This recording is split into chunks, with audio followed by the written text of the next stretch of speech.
everyone. Welcome to Studio Sunday. We hope you've had a great week and are enjoying this lovely long weekend.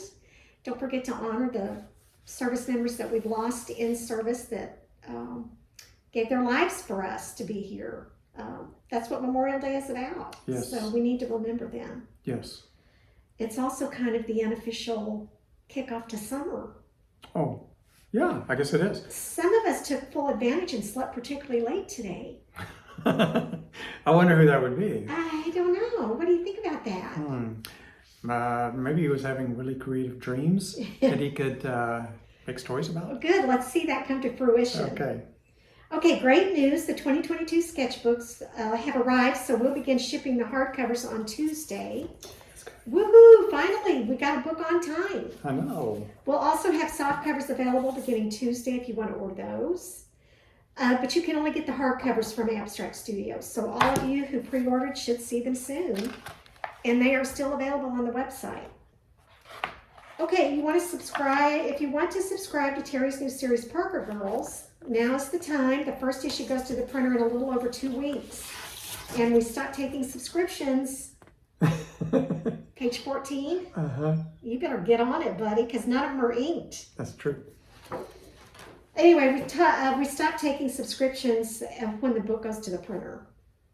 So just a reminder that subscribers will receive both the regular cover and the signed variant with their subscription. And you can get your comic book shop to, order it for you. However you want to get it, just get it. It's going to be a great series. And guess what? That's it for me today. I know. There you go. Things Very are tidy. all quiet around Abstract Studio this week. Yeah. Do you have anything to add, Mr. Moore?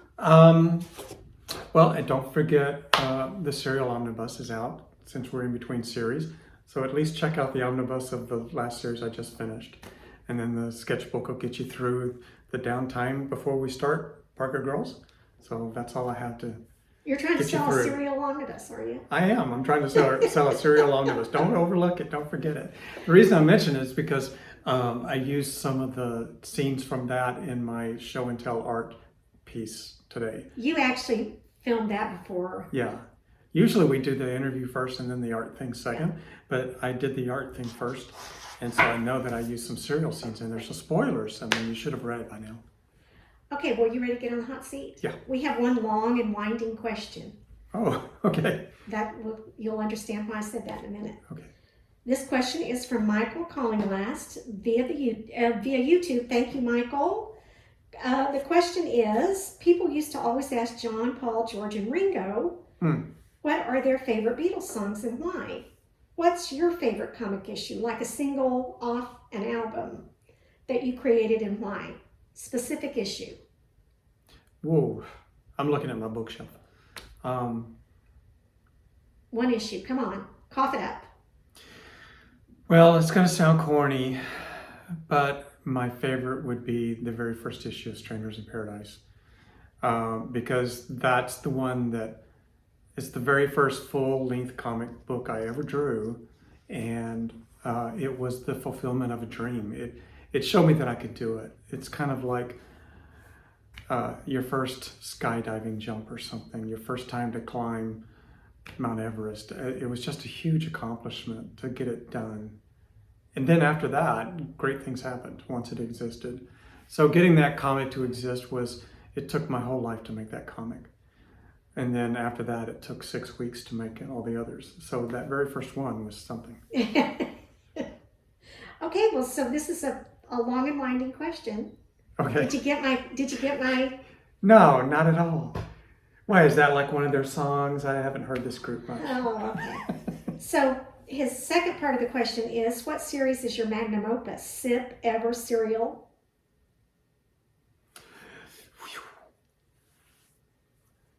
I'm going to say that although Strangers in Paradise was really a major accomplishment in my life, the story that I am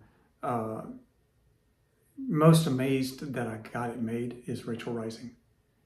I can't believe I got Rachel Rising done. It's so lush and the story is so complex and so many characters, and I loved being in their world, and they were such sharply defined characters. there was more than two main characters. So that was something to work on that. It was quite a period to be in their world. I would happily go back to it again, but. Or you kind of have with Serial. Yeah, I mean, well, Zoe was just unstoppable. She's come out a couple of times. She was in Strangers Paradise 25, and then she's in Serial. She gets her own focused mini-series there, a 10-issue. So, yeah, Rachel Rising launched a lot. It was a real world-building experience for me. Okay, and the last part of the question is, what is your Sgt.Pepper? Motor Girl. Motor Girl is my Sgt.Pepper. That's the one where I just kind of, accidentally did everything right in terms of like the main story is right there in front of you, but the subplot story is just so heartfelt. There's so much at stake that is not always in the conversations and things like that. And it pulls you into that. So I liked it because it worked on several levels. Like Sgt.Pepper, Sgt.Pepper is very three-dimensional. There's the foreground music, the middle music, and the intention behind it, and the golden thread between the album. Yeah, that's what happened in Motor Girl. I was so fortunate. Well, and as you know, Motor Girl is my favorite. And it's your favorite. It is. It's the closest thing I've ever done to Independence Day, which is her favorite movie. That's correct. And there's a lot of action. And 4th of July is coming up. And you know what that means? Oh, marathon. 24-hour marathon. 24/7. That's right, of Independence Day. Pray for me. Okay, that's it. One big question. That's a good And one. so that's it for me. What are you drawing today? Today, I'm looking at what I have drawn already, which the context of it, we had a question last week about would you talk about how you do page design and layouts? Because I had mentioned how I lead the eye down the page, and also how I hide Easter eggs inside scenes and how I know you will find them eventually. So today I talk about my page layouts and how I lead the eye across the page and do that. It's no accident. It was something that was figured out hundreds of years ago by the Renaissance masters and even by the Greeks. And so we talk about it and I do show and tell. That would be thousands of years ago. It was before I was born. Well, that would be hundreds of years A ago. few things happened before I was born. Let's just put it in that little category. A few things before I was born. Okay, well.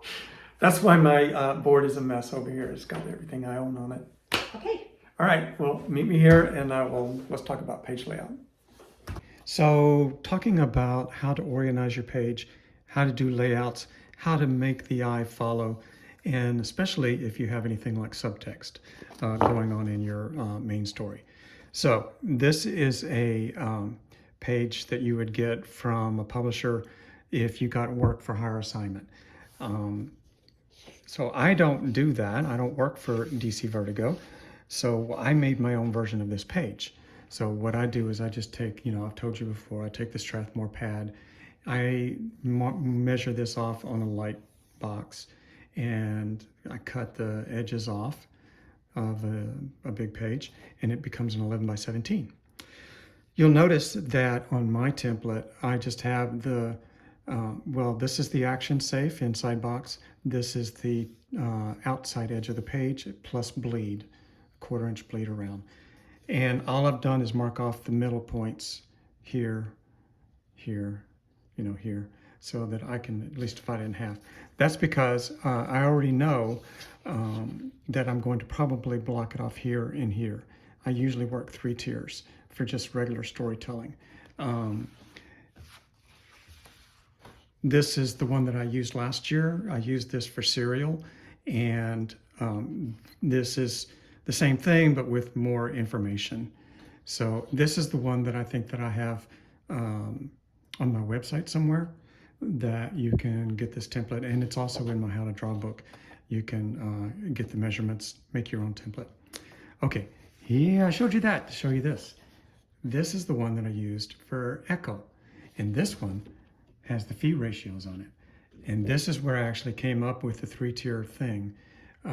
If you get into the golden ratio and the fee ratios, you will see that I took the normal art, page, and bleed measurements and got them down to comic book size and figured out the reduction percentage so that I would know it exactly. And then I took the measurements of, from here to here, and where's the fee mark here, where's the fee mark there. So there's 0.618 and then there's 1.618, kind of how it works. And I did it for horizontal and vertical. The reason why you would do that is that if you were looking at the whole page, right here is a place that the eye will naturally go. These are places right here, just about in there, that the eye will naturally go. And if you turn this sideways and think about the Last Supper painting, you will notice that there's a story here, and then design elements in here. It's not by accident. There was a big study about where the eye goes first, and it happened hundreds of years ago. It's not something that happened in the 60s with modern television. So I wanted to make pages that would have things where you naturally first look. So that's the overall view, but then I also worked on a 3-tier pattern. So, okay, now and then picture this is one panel on a big page. The same still holds true. You could put something right here in the center target of the panel, but you could also have things on that slant right there. There's a quadrant that the eye will check all 4 quadrants. It will check the center first, and then it will work quadrant to quadrant. That was my theory. Okay, let's test it. This is from, let's put this here. This is from Strangers in Paradise, and there's normal storytelling going on here, and this is my 3-panel thing. So we're following what's happening in front, and if you'll notice right here, I flipped the camera so that from here, Darcy and David are in front, and Kachu walks away. Then there's a pivot point where the camera goes around in front of David, and then follows Kachu, and now we're looking at Kachu and looking at David. So the camera's here, the camera turns around, looks at David, pulls back, and there is Kachu now looking at Emma, really sending up a senator. David and Darcy are in the background. So we got from there to there with David and Darcy. And now the story becomes what these two are about to do, and the subtext becomes Darcy and David's conversation. Whoops, we're not finished with it. We go back over here, finish the conversation. She gets a nice little zinger in there. And then we follow these 3 upstairs. David follows. And here in the background, by the way, a little Easter egg is somebody proposing or saying, "I'm sorry" to this girl. And then somebody over here is grabbing ass. You get to here, Kachu and these 3 are doing bad things, and then really bad things, and your eye leads us here, and then Emma pulls him into the room and leaves the mess out in the hall. And David has shock. He's never seen anybody do stuff like that before. So that's how I got you all the way upstairs with a U.S. senator, got him naked and into a room with 2 very dangerous girls. On a bigger scale, here is another issue of Strangers in Paradise. If you look on this page, there's only, the first thing you look at is Francine. You look at Francine, you follow her down. You do the same thing with the dialogue. Here, then here, then here, then here, where you're not supposed to be. You're not supposed to be, this is rude for you to be right here. My point exactly. But the thing is this is I give up moment. So all the decorum is gone. She's sitting there. There's nobody else in the room. You're there. And now you've gone. Now it's become, by the time you get down here, you have a very intimate portrait of this woman. In the background, there's some things that I usually draw in the background, things back here. And then there's the portrait of the guy, or actually Francine Cachu calls it Portrait of David. And then an old Wizard magazine. Okay, here, again, your eye follows from Cachu, and you realize Francine is looking at Cachu. She was looking towards the bed over here. She's looking at Cachu. And now you've got a close-up from the same floor camera, and it's looking up that way at her, looking at the bed. What if you have a big landscape? Okay, this is a 2-page spread that I spent a couple of days drawing. And it's a lot to take in at first, but what you see is, what I see is the bathhouse, the pool. And then I check and I see a person there, Tamby, and then I see these people over here. So I start reading, thinking, okay, I'm reading this. And you can see through this because it's actual scans of the real art. It's not the book. In the book, you can't see the blue lines, of course. But this is, scans of the art. And you read all the way down, and it pulls you over here, and you read to the very bottom. And at the very bottom is a little punchline. And you realize this dialogue is not from these people. Who's it from? And you follow these concentric boxes all the way in, like the Russian doll. And at the middle box is Cachu hiding behind the trees, spying on them. And that's who the dialogue is coming from. That was so fun to do. And to this day, I'm so sorry I sold this page. I wish I had it. If I had it, I'd frame it. I have one more out of this book to show you. Why do I want to show you this? Oh, okay, the very opposite. This is a page where Casey and Francine are sitting on the porch of her mother's house in the country, and they're just having a normal dialogue. Everything's just, right there in front of you. No subtext until you get to the very bottom. At the very bottom, she points to the very top. And now you pull out to the wide shot, and these 4 boxes have been sitting on this wide shot the whole time. And now at this point, you cut to the wide shot, and she is pointing up to the North Star, and she says, "I know the girl who hung it there." So these boxes got you all the way down to the ground, and got you, and then pointed you back up. That's a big U-turn. When I'm just having a normal conversation, I work traditional. This is 2 people, and the camera stays close-up or extreme close-up. And because it's a very personal conversation, I don't want you looking at anything in the background. It doesn't matter about the trees in the park behind them. All that matters is the acting, their performance. If I think of it like that, if I think of it like a director, I am getting as close as I can so that you can see the pain in their eyes. Okay, let's look at Serial.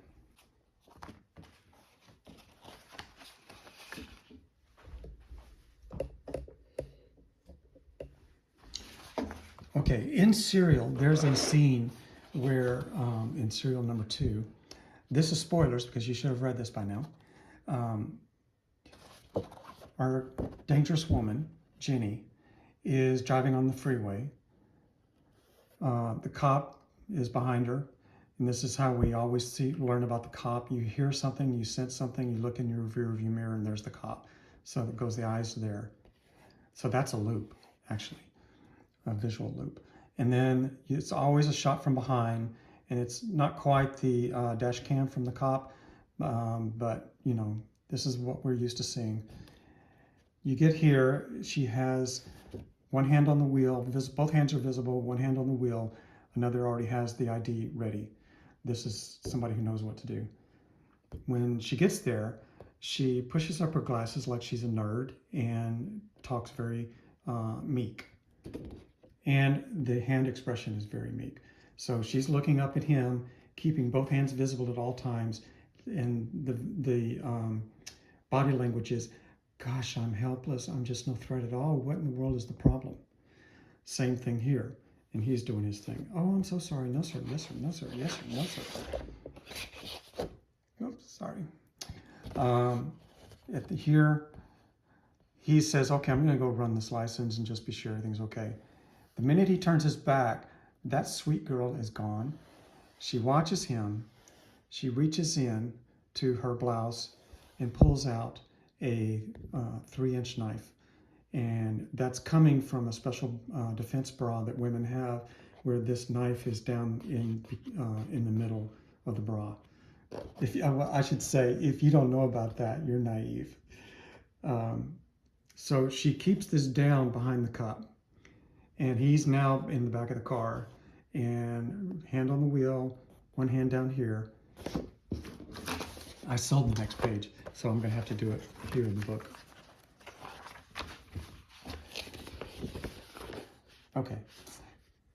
Then he comes back around. She's watching him like a hawk, hands back the deal. He leaves. She lets go of the blade, and she drives off, and his lights disappear in the distance, and she got away with it. He doesn't know how much trouble he was almost in. So that's how I did a traffic stop. Okay, so here's a scene from Serial 5. And this is where I wanted to show you about subtext as well. Start on a close-up of a martini and going into her mouth, which is a predator scene. And so we've established her already as a predator, and the cold eyes. And then you look at what she's looking at, and she's looking at the bar mirror. And in the bar mirror, in the middle, is this guy, and she is watching him. And it's that she's using that funny thing that we have between human beings, that if you stare at somebody long enough, they feel it, and they will look back at you. She's doing that to this guy. And that's how she gets him to come over to talk to her out of that room full of people. So he's intrigued. He sees a pretty woman in a see-through bra and a tattoo on her back. He's thinking, I think I'll check this out. He goes over there. She smiles. Mission accomplished. Now she has him. And it's kind of like he went to her spider web. And now it's just what you see in the dialogue in the scene. And she plays him like a fiddle, the same way she played the cop who stopped her for a traffic stop. So we get to this point right here, and she knows she has him. Okay, what happens to him? I'll let you read the book to find out. Here's subtext. There's a little boy who is looking at the police going to there's been an incident, and Jenny sets fire to the place and runs. And you realize here that it's a garage apartment behind this house. In this moment right here, which is very close to our little fee mark, but it's a little too far inside, is a shadow in the window. And it's this little boy. And he's watching her run. He sees her. He goes upstairs. He watches as the parents all freak out. Everybody's going up there, checking on the guy who lives up there, which is her brother, the mom's brother. And she calls the police, and he makes a gesture. Is he dead? And she says, I don't know. I hope not. And this is when you start realizing Joey is deaf and cannot speak. So Joey goes up to his room and watches the fire, pulls out his secret little sketchbook, and draws a picture of Jenny as a hero, superhero, and then hides it back under the bed. And boom, this guy out here is toast. Okay, I showed you that so I could show you this. Why didn't he do that? If you go to the very end of the issue, Jenny is the receptionist at his therapist place. And he meets with a therapist, and sure enough, his uncle died. And the therapist says, well, how did that make you feel? And the little boy says, free. Okay, so the session is over. I'll see you next week. Mom goes in to talk. They're disappeared. He's waiting for them to disappear. He goes up to the receptionist desk. There's Jenny, our killer. He gets her attention. He can't say anything, so he gets her attention by knocking on the wood. And he hands her the drawing that he made. You're my hero. And he says, thank you. And he said, you saved me. And what is the subtext of that story? She saved him from what? His uncle? What does that mean? Right? So you know the truth before the mom knows the truth. And the therapist just told the mom what they think. And the mom is furious, denial, deny. But it doesn't matter what the mom thinks now, the boy is saved. That's the subtext in the story. If you look at this, all you see is a kid saw a fire, he drew a picture, he gave the picture to the receptionist at an office and said thank you. That was the foreground. The subtext underneath it was this kid has been abused and Jenny killed the abuser. And that's how I told two stories at once. I didn't have to show you all of Joey's horrible story. You just saw the moment where he got liberated from it. So that's how you can use the power of comics to, tell more than one story at a time. And the visuals help you do that. It's an amazing medium that allows you to do that. I got to tell you, I really love making these comics because of this. You get to do, not only can you, like be Batman and Superman and do these magnificent things, but you can also show these subtle things like, and again, you'll notice when I'm doing straightforward storytelling, I just use 3-panel tiers and go left to right. So here's the character walking out, seeing two people having an intimate moment. This person is having to learn how to imitate human behavior. And she practices that smile. Cold, thinking about it, practice. This may be useful to her. And then drives away watching them. Cold, practice, cold, drives away. I mean, either you spend $1 million to go shoot that scene, or you spend the price of a Dr. Pepper to sit down with paper and draw it. And it'll take you, it takes one day to draw this. I don't know how many days it would take to shoot it, set it up and shoot it. But I mean, how cool is that? To me, this comic is like a 30-minute TV show, and I get to tell my story however I want. And using the power of comics, you can lead the eye down to anywhere you want. You use the power of both illustration and the power of the screen entertainment that we're also used to. And lead the eye and have fun with it. So yeah, that's how I go about layouts. That's how I use 3-tier things. That's how I look for putting things inside the magic spots on any layout. And now I just have it down to Parker Girls. I just have my crosshairs, and then I just already know the general area, and you get used to it and you just do it. So all I can say now is I really hope that the editor remembers to put my very impressive Rolex watch right here, CGI, and some bling on my hands and stuff like that.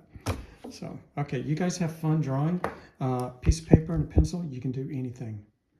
And you can solve every problem, and you can win the fight, and your characters can say the things you wish they would say. You can put yourself into the story and make life turn out the way you want it to turn out. That's the beauty of these stories.